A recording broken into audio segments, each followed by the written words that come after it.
Thank you sir. मैं आपसे thank you sir. जी, मैं आपसे कुछ सवाल पूछना चाहता हूं। आप कहार समाज से आते हैं, उससे संबंधित कुछ सवाल हैं जो अभी चुनाव के बाद एकदम तत्काल प्रासंगिक हैं, और उन सवालों के बारे में मैं आपसे कुछ जानना चाहता हूं। पहला सवाल है अनिल कुमार वर्मा जी मेरा, जिस तरीके से आप पूर्वांचल, खासकर मध्य उत्तर प्रदेश से लेके और पूर्वांचल तक अपने समाज को आप जिस तरीके से मोबिलाइज कर रहे हैं, उस मोबिलाइज में आपको पार्टी की तरफ से कोई मतलब सहायता या किसी रिकॉर्ड बंद तो नहीं हुआ? हाँ वर्मा जी, बीच में डिस्टर्ब हो गया था। हाँ सर बताओ। हाँ, तो मैं आपसे जानना चाह रहा था, जिस तरीके से आपका कार्यक्रम चल रहा है, एक कहार समाज के पिछड़े वर्ग के समाज, एक मतलब कमजोर जाति को लेकर जिस तरीके से चुनाव में समीक्षा हुई, उस तरीके से आप उसके उत्थान के लिए पार्टी आपके साथ किस तरीके का एक सामाजिक संगठन में आपकी सहायता कर रही है? देखिए सर, जहां तक आप जानते हैं कि कहार समाज जो है कि वह आज भी पूरे हिंदुस्तान में कह लीजिए सबसे निचले पायदान पर है। उसका एक कारण मात्र है कि अशिक्षा। कहार समाज में आज भी 1% के लोग जो है ग्रेजुएशन नहीं है, जिसके कारण जो है कहार समाज जो है अपने अधिकार को आज तक किसी पार्टी के समक्ष रख नहीं पाया। और आप जानते हैं कि जब तक अधिकार की मांग नहीं की जाती है तब तक कोई राजनीतिक पार्टी जो है ध्यान नहीं देती है। जबकि कहार जात से जो और अन्य जातियां हैं, जैसे मौर्य हैं, चौहान हैं, पाल हैं, गडेर हैं और राजभर भी कह लिया जाए, यह लोग कुछ क्षेत्र में सीमित हैं, लेकिन हमारी कहार जात जो है पूरे हिंदुस्तान में हर गांव में पाई जाती है। लेकिन अशिक्षा के नाते जो है इसका कोई उत्थान नहीं हो पाया। और विगत वर्षों से या कह लीजिए कि हम लोग तो करीब 10 वर्ष पहले से ही काम कर रहे हैं कहार समाज में। आज कहार समाज में जो परिवर्तन आ रहा है, जो हम लोग घर घर जाकर के समाजवादी पार्टी में होते हुए भी माननीय राष्ट्रीय अध्यक्ष जी का संदेश और पार्टी की नीतियों को, सिद्धांत को कहार समाज में बताया जा रहा है। और कहार समाज से यह निवेदन किया जा रहा है कि आप अपने अधिकार के बारे में जानिए, और अपनी जब तक मांग नहीं करेंगे आपका कोई पार्टी साथ नहीं देगी। आज का जो राजनीतिक परिवेश है वह जो है कि सामाजिक संगठन का परिवेश। वर्मा जी एक सवाल इसी में और है। जिस तरीके से आपने अधिकारों और अधिकार के जानने की बात कही, तो जिस तरीके से आप अपने समाज को अधिकार जनवा रहे हैं पार्टी के माध्यम से, तो आपको लगता है कि आप कितनी जागरूकता आपके समाज के अंदर आई है, तो उस पर भी थोड़ा प्रकाश डालें। देखिए, जो हमारा जो संघर्ष चल रहा है कहार समाज को जागरूक करने के लिए, उसमें हम सफल हुए हैं। क्योंकि आज जो है जो संघर्ष किया गया, विशेष करके युवा वर्ग भी हमारे साथ जुड़ रहा है। और आज हम इस स्थिति में हैं कि जहां हमारा कहार समाज मीटिंग से भयभीत होता था, वो कहता था कि क्यों हम मीटिंग में जाए, हमको क्या मतलब है हमसे, मतलब कि कौन हमारा जो है कि जो साथ देगा, जो है कि हमारे बच्चे खाने बगैर मर रहे हैं। तो वो सब कहार समाज जो पीछे छोड़ रहा है। अब विशेषकर आज मैं दावा कर सकता हूँ कि मैं जो है कहार समाज की कोई भी मीटिंग, बड़ी मीटिंग करा सकता हूँ। अपनी लड़ाई जो है जिला स्तर से, तहसील स्तर से, प्रदेश स्तर पर लड़ाई हमारा कहार समाज लड़ने के लिए तैयार है। इसका मात्र एक कारण है कि जो हम और हमारे समाज के जो हमारे साथी लोग हैं, जो हम लोग जागरूकता चला रहे हैं कहार समाज के अधिकार के बारे में, उससे जागरूकता बढ़ी है। विशेषकर आप जानते हैं कि कहार समाज के लोग सवर्ण लोगों के पास में रहे, थोड़ा मानसिक गुलामी जो आज भी उनके अंदर है, उसको हम लोग दूर करने की कोशिश कर रहे हैं। और ये आह्वान कर रहे हैं कि आप लोग मानसिक गुलामी त्यागिए और अपने मान सम्मान के लिए लड़ाई लड़िए। उसमें कहार समाज तैयार हो रहा है, मुझे विश्वास है।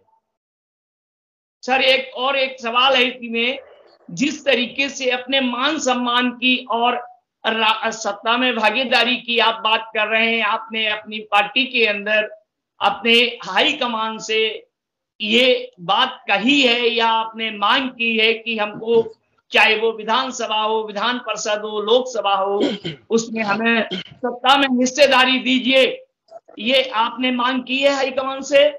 यस सर, हम माननीय राष्ट्रीय अध्यक्ष जी से 4 बार करीब मिले और हमने एक वहां पर अपनी बात रखी कि सर कहार समाज जो है का कोई नेता जो है कि कहार की बात नहीं करता है।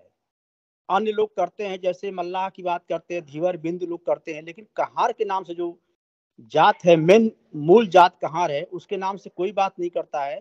और हमारी संख्या जो है कि उत्तर प्रदेश में विशेषकर जो है 55 लाख से ज्यादा संख्या हमारी है और हर गांव में सर कम से कम 100 मतदाता हैं और अन्य गांव में 200 300 ऐसे जो है। हर विधानसभा में 20 से 25 हजार की जनसंख्या है।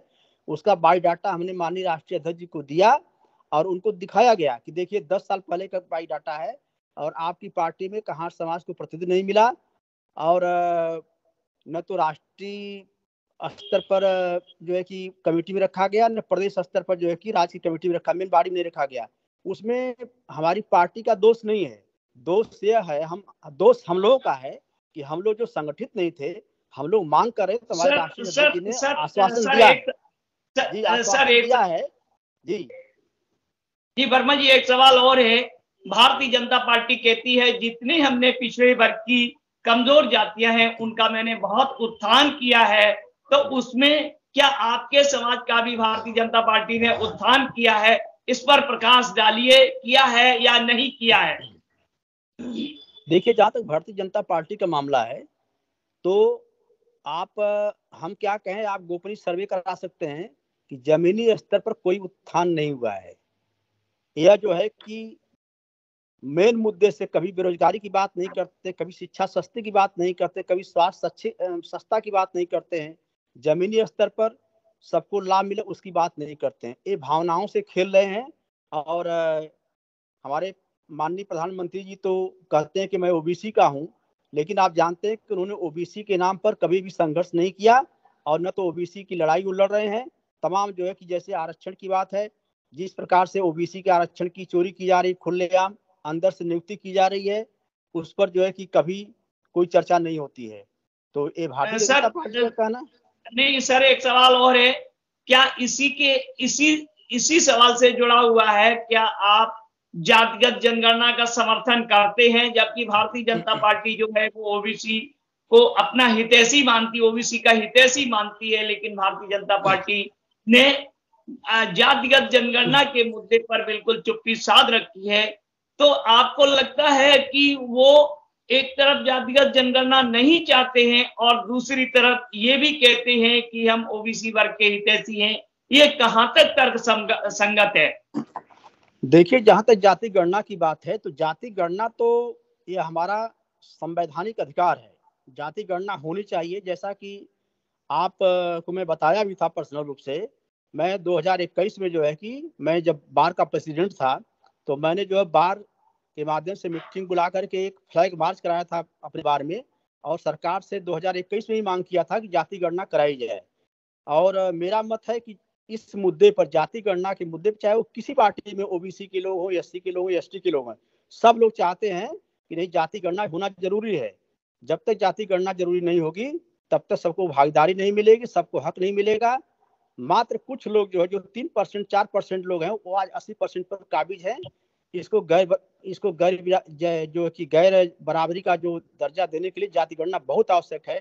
जब तक ऐसा नहीं होगा हिंदुस्तान में समता नहीं आएगी, अधिकार नहीं मिलेगा। इसे जाति गणना का सबको मतलब कि चाहे वो किसी पार्टी, भारतीय जनता पार्टी के जो लोग हैं अंदर से कहते हैं कि नहीं जाति गणना होनी चाहिए, लेकिन वो जानते हैं कि हम जाति गणना कराएंगे तो एक नया अधिकार मांगने की मांग की पैदा होगी और इससे सरकार जो है कि जो तानाशाही व्यवस्था है वो समाप्त हो जाएगी।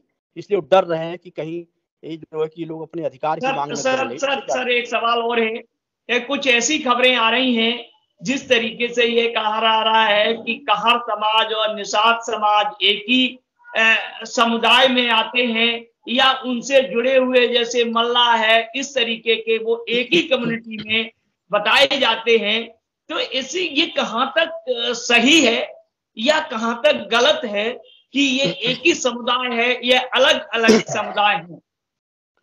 देखिए, जहां तक निषाद समाज मल्लाह समाज की बात है तो उसमें बहुत अंतर नहीं है।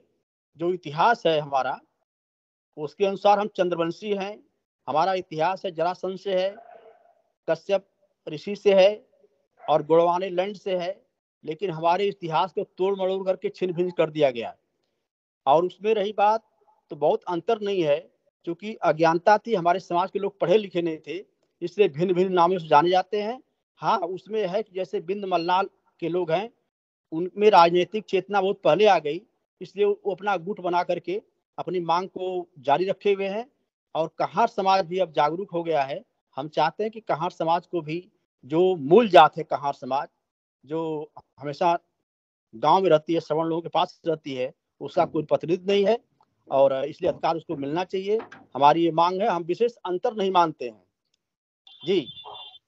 सर, एक और छोटा सा लास्ट सवाल है जाते जाते, कि जिस तरीके से कहार समाज की जब बात आती है, लोग ये कहते हैं कहार समाज का कहीं वोट ही नहीं है और कहीं छितराया वोट पड़ा हुआ है, तो आप ये बताएं कि कितने परसेंटेज आपका वोट है और कितनी विधानसभाओं को प्रभावित करता है और कितनी लोकसभा प्रभावित करता है, जिससे राजनीतिक दलों के लिए ये चिंता का विषय बन सके।